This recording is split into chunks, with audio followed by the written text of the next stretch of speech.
Hello viewers, நான் உங்கள் நண்பன் இளங்கோவன் பேசுகிறேன். இலான் மஸ்க் அவருக்கு வந்து ஒரு இன்ட்ரடக்ஷனே தேவையில்ல. ஸ்பேஸ் எக்ஸ்லேருந்து டெஸ்லா, ஸ்டார்லிங்க் அப்படின்னு சொல்லிட்டு மிகப்பெரிய பணக்காரரும் கூட. அவருடைய டெஸ்லா எலக்ட்ரிக் கார் வந்து எப்போ இந்தியாவுக்கு வரும் அப்படின்னும் போது இந்தியாவில் இருக்க சில ரெஸ்ட்ரிக்ஷன், அது வெளிப்படையாக சொல்லணும்னா அந்த டேக்ஸ்னால தான் அப்படின்ற மாதிரி சொல்கிறாங்க இல்லையா. ஸோ அது என்ன பிரச்சனை, எப்படி இவங்களுக்கு வந்து ஏன் கவர்மெண்ட் வந்து கொடுக்கறதுக்கு மறுக்கிறாங்க, என்ன காரணங்கள்லாம் இவங்க சொல்கிறாங்க. ஏன்னா சைனாவில் வந்து ப்ரொடியூஸ் பண்ணிட்டு இந்தியாவில் வந்து நீங்கள் விற்க முடியாது, நீங்கள் வந்து கெயின் பண்ண முடியாது அப்படின்லாம் கூட கவர்மெண்ட் சொன்னாங்க இல்லையா. ஸோ என்ன பிரச்சனை அப்படின்றத பற்றி தான் நம்ம வந்து இந்த வீடியோவில் பார்க்க போகிறோம். ஸோ வீடியோக்குள்ளே போகிறதுக்கு முன்னாடி மறக்காமல் நம்ம சேனலை சப்ஸ்கிரைப் பண்ணுங்கள் அண்ட் நோட்டிஃபிகேஷனுக்காக பெல் பட்டனையும் கிளிக் பண்ணுங்கள். ஸோ 2019 டெஸ்லா வந்து அவங்களோட எலக்ட்ரிக் கார் இந்தியாவில் வரும், அதுக்கான ஸ்டெப்ஸ் எடுப்போம்னு சொல்கிறாங்க. ஸோ 3 வருஷம் ஆகும். அவங்க வந்து இன்ஃபேக்ட் பார்த்தோன்னா டெஸ்லா மோட்டார்ஸ் இந்தியா அப்படின்னு கூட அவங்க கம்பெனி நேம்லாம் ரிஜிஸ்டர் பண்ணிட்டாங்க. பட் ஆனால் அதுக்கான எந்த ஒரு நெக்ஸ்ட் ஸ்டெப்பும் போகலை, விற்க ஆரம்பிக்கலை அப்படின்றது தான். ஸோ இதுக்கு காரணம் என்ன அப்படின்னா, இந்தியாவில் வந்து கார் சந்தை வந்து நாளுக்கு நாள், ஏன்னா 130 கோடி மக்கள் இருக்கிறாங்க இல்லையா. ஸோ நம்மளுடைய இது எப்படி இந்த க்ரோ ஆகுது இந்த மார்க்கெட் அப்படின்னு நம்ம பார்த்தாலும் 1000 பேருக்கு 6 கார் அப்படின்ற மாதிரி இருந்து யூஸ் பண்ணிட்டு இருந்தாங்க. இப்போ வந்து 1000 பேரில் 50 பேர் வந்து கார் வச்சுருக்காங்க. அந்த மாதிரி இது வந்து இந்த க்ரோ அதிகம் பேர் கார் வாங்குறாங்கன்றது நம்ம பார்க்குறோம் இந்த க்ரோத்தை. ஸோ இதில் எலக்ட்ரிக்கல் வெஹிக்கிள் அப்படின்னு நம்ம பார்த்தோம்னா 1% தான். ஏன்னா நிறைய பேர் இன்னமுமே வந்து நம்ம டீசல் இல்லை பெட்ரோல் காரை தான் வாங்கிட்டு இருக்காங்க. ஸோ அந்த மார்க்கெட்டில் பார்த்தோன்னா மாருதி, சுசுகி, ஹுண்டாய் அவங்க தான் 70%. ஸோ அதுக்கடுத்து தான் டாடா, மஹேந்திரா இவங்களாம் தான் அதுக்கடுத்து இங்கே போகிறாங்கன்னு பார்க்குறோம். ஸோ எலக்ட்ரிக்கல் வெஹிக்கிள் அப்படின்னு வரும்போது ஓலா இங்கேயே வந்து மேனுஃபேக்சரிங்லாம் ஸ்டார்ட் பண்ணி நாங்கள் டெலிவரி கொடுக்க ஆரம்பிச்சிடும், சீக்கிரமாக அதுக்கான ப்ராசஸ் போயிட்டுருக்குன்னு சொல்லிட்டு அவங்களும் சொல்லிட்டு இருக்காங்க இல்லையா, ஓலாவோட சிஇஓலாம் சொல்லிட்டு.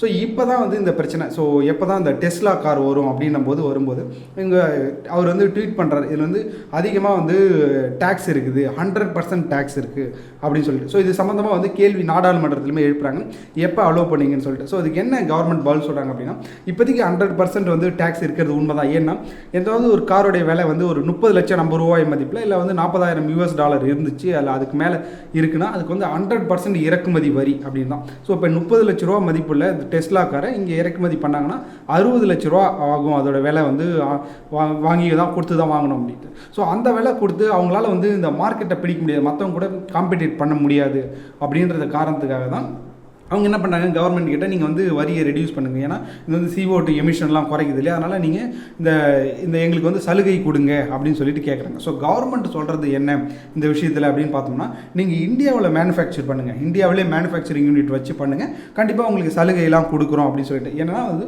ப்ரொடக்ஷன் லிங்க்டு இன்சென்டிவ்னு சொல்லிட்டு எங்ககிட்ட அந்த ஆப்ஷன் இருக்குது. ஸோ அதுபடி தான் வந்து 11 சர்வதேச கம்பெனிகள்லாம் மெர்சிடாக இருக்கட்டும், இல்லை ஹுண்டாய் இருக்கட்டும், நிறைய கம்பெனிகள் வந்து இந்தியாவில் இருக்கிறாங்க இல்லையா. ஸோ அவங்க வந்து மேனுஃபேக்சர் பண்ணி அவங்க எக்ஸ்போர்ட்லாம் கூட பண்ணுறாங்க. ஸோ இங்கே மேனுஃபேக்சர் பண்ணி இங்கே வைங்க அப்படின்னு சொல்லிட்டு. ஏன்னா இப்போதைக்கு டெஸ்லா காரை நீங்கள் சைனாவில் மேனுஃபேக்சர் பண்ணுறீங்க, சைனாவில் மேனுஃபேக்சர் பண்ணிட்டு இங்கே மார்க்கெட்டுக்காக விற்றுட்டு காசு மட்டும் இங்கேருந்து கெயின் பண்ணலாம் அப்படின்னு பார்க்கக்கூடாது. ஏன்னா இப்போ வேலைவாய்ப்பு எங்கே மேனுஃபேக்சரிங் அதிக அளவு பண்ணுறாங்களோ அங்கே தான் வந்து வேலைவாய்ப்பு கிடைக்கும் இல்லையா. ஸோ அதனால் அந்த காரணத்துக்காக தான் உங்களுக்கு வரி சலுகைலாம் கொடுக்க முடியாது. நீங்கள் டேரெக்டாக இங்கே மேனுஃபேக்சர் பண்ணிங்கன்னா உங்களுக்கு வந்து வரி சலுகை கொடுக்க முடியும் அப்படின்னு சொல்லிட்டு. ஏன்னா இங்கே இருக்கிற லோக்கல் கம்பெனிஸும் எதிர்ப்பு தெரிவிப்பாங்க இல்லையா, அவங்களுக்கு நீங்கள் வரியே இப்போ சலுகை கொடுங்க.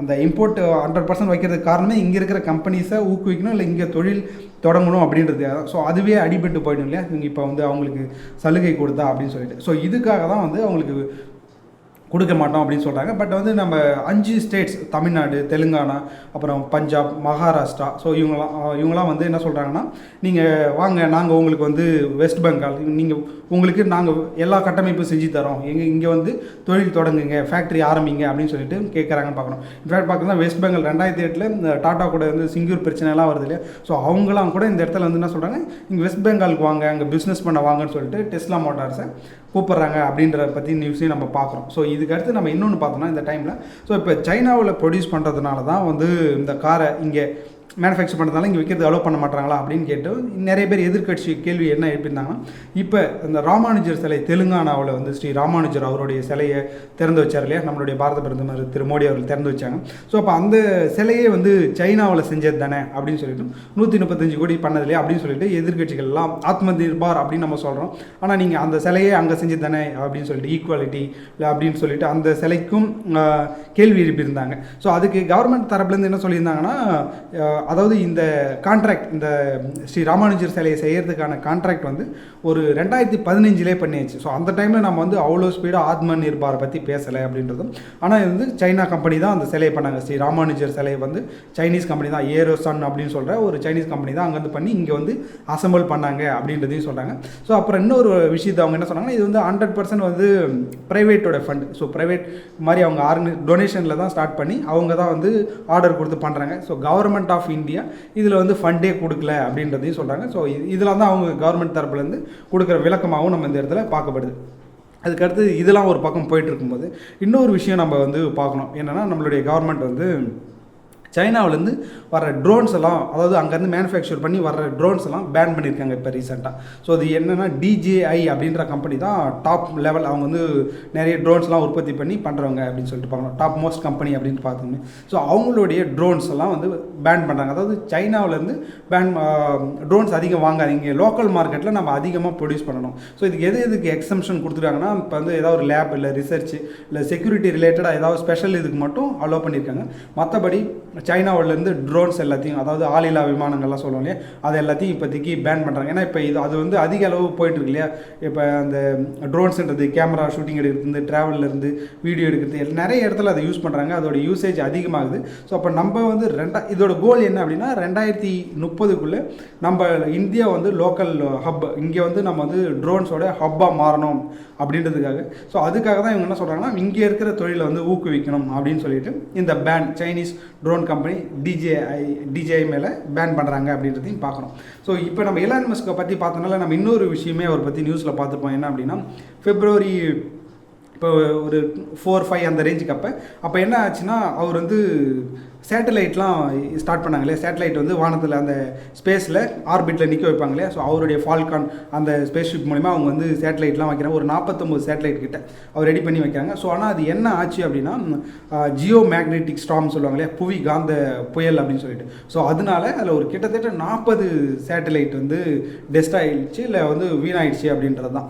ஸோ அது என்ன அப்படின்னா, அது சூரியனில் ஏற்பட்ட திடீர் வெடிப்பு காரணமாக அவங்க வந்து பயங்கர ஃபாஸ்ட்டாக மேக்னெட்டிக் பார்ட்டிகல்ஸ்லாம், காந்த துகள்கள்லாம் அதிக அளவில் வந்துடும் அப்படின்னாலும் இவங்க வந்து ஒரு ஆர்பிட்டில் இந்த சேட்டலைட் எல்லாத்தையுமே நிறுத்தி வச்சுருந்தாங்க. அது டெஸ்ட் பண்ணிவிட்டு அதுக்கடுத்து எங்கே அது ஒர்க்கிங் பொசிஷனுக்கு அதை நிறுத்தி வைக்கணும். ஸோ அதுதான் நெக்ஸ்ட் ஸ்டெப். ஸோ அப்போ நெக்ஸ்ட் ஸ்டெப்பு போகிறப்ப இங்கே என்ன ஆச்சுன்னா, அந்த புவிகாந்த புயல் வந்துச்சு இல்லையா, ஜியோ மேக்னெட்டிக் ஸ்டார்ம். ஸோ இதனால் என்ன ஆகுதுன்னா, அந்த அட்மாஸ்பியர் வந்து பயங்கர ஹீட்டாகவும் ஃப்ரிக்ஷனும் அதிகமாகிடும். ஏன்னா அதிக பார்ட்டிகள் அங்கே இருக்கும் இல்லையா.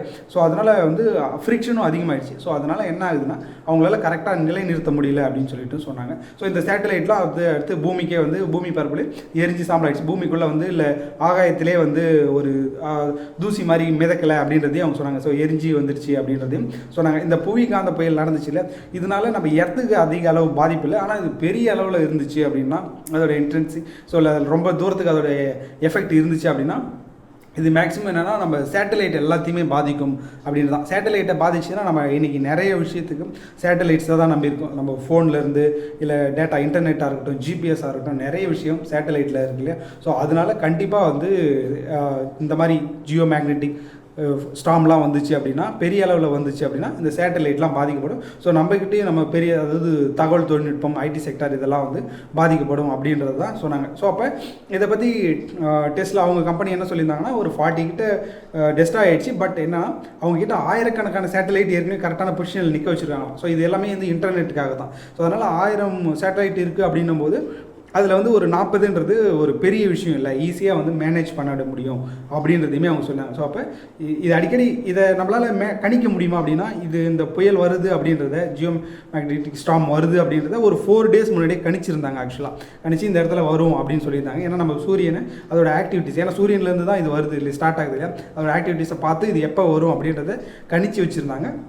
ஆனால் இன்னும் அட்வான்ஸ் லெவலுக்கு போனோம். ஒரு முன்கூட்டியே ரொம்ப முன்னாடியே இதை கணிச்சோம்னா, இப்போ இவங்க வந்து சேட்டலைட்டை ஃபிக்ஸ் பண்ணுற இந்த டேஸ் எல்லாம் வந்து அதுக்கு தகுந்த மாதிரி கால்குலேட் பண்ணிப்பாங்க அப்படின்றதையும் சொல்லியிருந்தாங்க. ஸோ அப்போ வரக்கூடிய காலங்களில் நம்ம பூமியில் மட்டும் புயல் எப்போ வருது அதை கணக்கிடுறது மட்டும் இல்லாமல், சூரியன்லேருந்து எப்போ வந்து இந்த ஜியோ மேக்னெட்டிக் ஸ்டார்ம்லாம் வருது, புவிகாந்த புயல்லாம் வருது அப்படின்றதையும் நம்ம வந்து அனலைஸ் பண்ணணும், அதுலேயும் இம்ப்ரூவ் ஆகணும் அப்படின்றது தான் சொல்லியிருப்பாங்க. சரிங்க, இந்த டெஸ்லா எலான் மஸ்க் அவர் எப்படி இந்தியாவில் டேக்ஸை பற்றியும், அதுக்கடுத்து நம்ம சைனீஸ் ப்ராடக்ட் ப்ராடக்ட் இல்லை பேண்ட் பற்றியும், அப்புறம் இந்த ஜியோ மேக்னெட்டிக் ஸ்டாம் பற்றி நம்ம சொன்ன தகவல் எல்லாமே உங்களுக்கும் பிடிச்சிருக்கும் நம்புகிறோம். ஸோ உங்களுக்கும் இதை பற்றி எக்ஸ்ட்ரா தகவல் இருந்துச்சாலும் இல்லை வேறு ஏதாவது டாப்பிக்கை பற்றி தெரிஞ்சுக்கணும்னா அதை பற்றி நம்ம ஆட் பண்ணணும்னு நினச்சாலும் கமெண்ட்ஸில் ஆட் பண்ணுங்கள். மறக்காமல் இதை மற்றவங்களுக்கு ஷேர் பண்ணுங்கள். நன்றி, வணக்கம்.